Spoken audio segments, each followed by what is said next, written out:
What is up, y'all? We have an introduction to full body flexibility mobility. Let's get into it. Take a PVC pipe and let's start it off with some pass-throughs or shoulder dislocates. Also, you don't need shoes for mobility, I've decided. We're gonna go ahead and start with that bar somewhere around shoulder width or wider.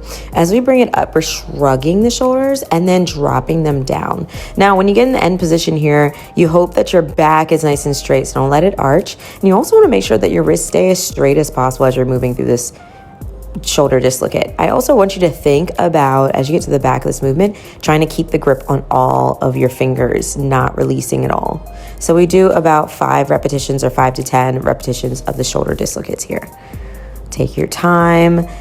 The challenge is if you want your hands to be in a little bit more of a narrow stance over time, that would be the goal, but there is no rush to do this. We want to feel every single portion of this movement.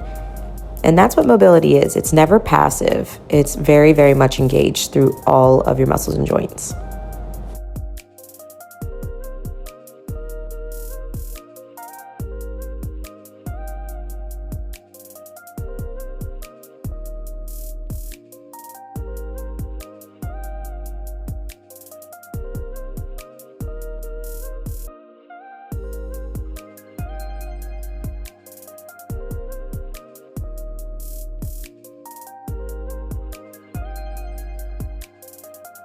All right, next we're gonna focus on our joints through our wrist, elbow, and shoulder. This is a little bit of shoulder external rotation, but also working through that bottom arm. So as we are pulling up on our bar, we wanna make sure that we feel that shoulder working. We keep consistent resistance on our bar in both directions. So especially with the top arm, you still wanna keep a nice firm grip around the entire bar.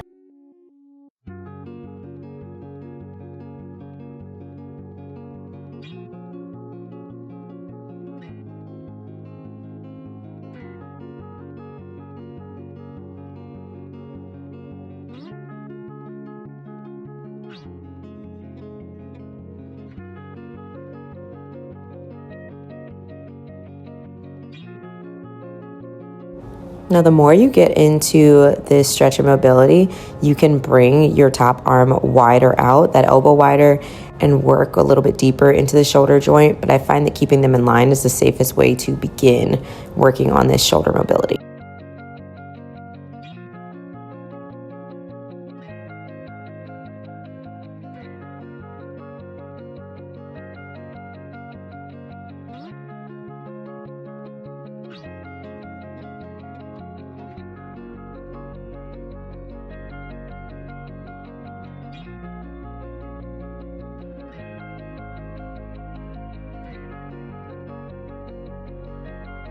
All right, next we're gonna hop and step our way up to the pull-up bar for a scap pull-up.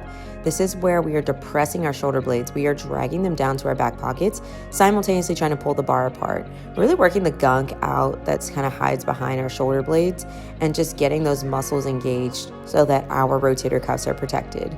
If the pull-up is tough, you can always do an extended arm hold just like this with those shoulder blades down and back. All right, making our way from upper body to midsection, we have the open book. So we're lying on our side in fetal position and we are opening up with a nice light weight to our opposite side. This is going to be a stretch through the chest and through the bicep. Nice and slow controlled reps, pausing and breathing in the most stretched position, and then coming back to feel the resistance as we push back through the center. Now, I'm supporting my head here in this position, and I'm also ensuring that my vision follows the weight as much as it can until it's in a position of strain. So I don't want to be straining. I want to feel a good stretch through my neck and through my T-spine, my thoracic spine, but I do not want to feel anything forced. The goal is to try to keep your hips stacked and not moving around too much. So you do still want to squeeze through the midsection and only go and reach to a point where you can keep those hips facing forward.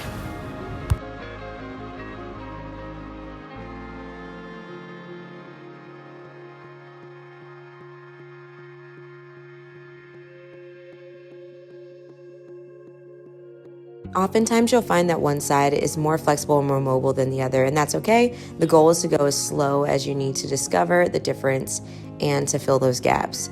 So as I open up through that T-spine, I still feel a good stretch through that outer arm. This time I'm not supporting my head, so it is building up a little bit more strength in my neck. And I'm giving myself a little bit more range of motion. As I mentioned, here's the modified stacking and following with my vision, opening up slow. I'm also supporting my head in this position.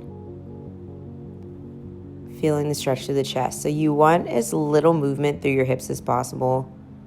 Keeping the core engaged, breathing through, and then coming back and feeling the resistance of the weight sitting into your hand rather than just swinging it back and forth.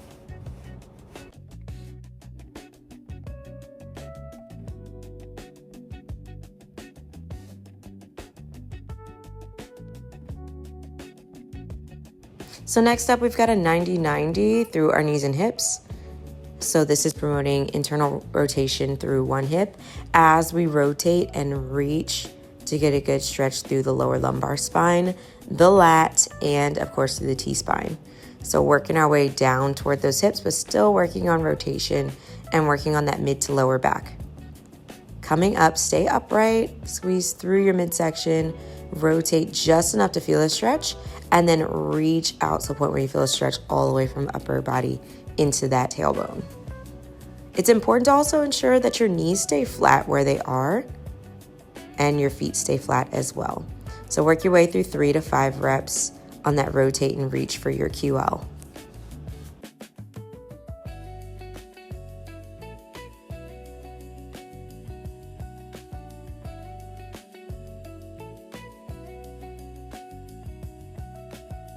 Once you've done those reps on one side, you're going to externally rotate and internally rotate those hips to get to the 90-90 on the other side. Rotate and reach.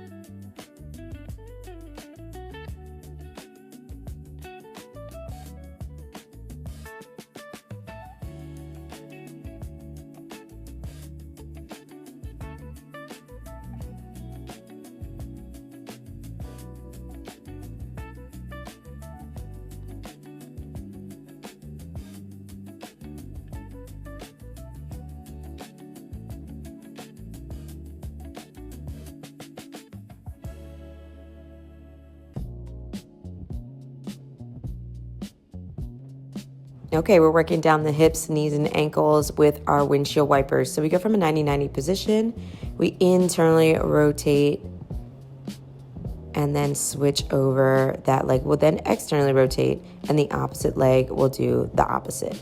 Now we want to keep an upright chest and take our time to feel through the entire movement.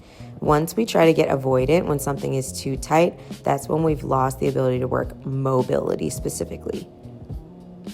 Getting to either side, I'm taking a nice deep breath within that posture and then doing my best to stay upright through my torso.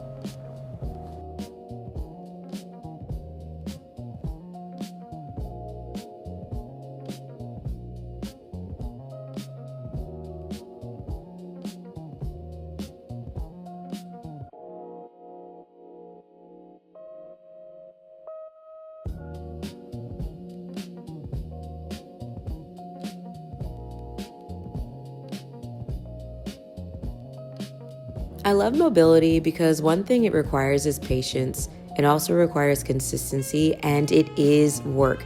You can burn tons of calories or also just experience a lot more muscular fatigue from working mobility than most people expect. So stay consistent, be patient, and make sure that you're continuing to take care of yourself in and out of the gym. I'm very proud of you guys for showing up, and I'm looking forward to seeing you on the next one. Bye.